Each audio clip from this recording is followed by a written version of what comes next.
علی پاک رضی اللہ تعالیٰ عنہ کی بارگاہ اقدس میں محمد بن حنفیہ حاضر ہوئے اور عرض کی کہ حضور، امت میں حضور علیہ السلام کے بعد سب سے افضل کون ہے؟ بخاری شریف کا مضمون ہے۔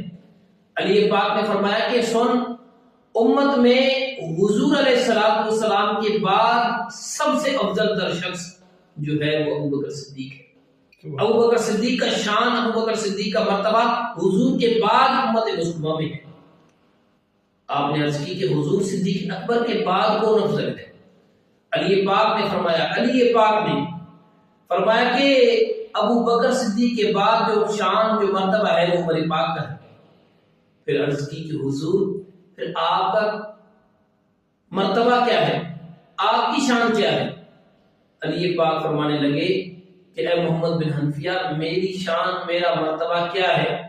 میں تو ایک ادنا سا مسلمان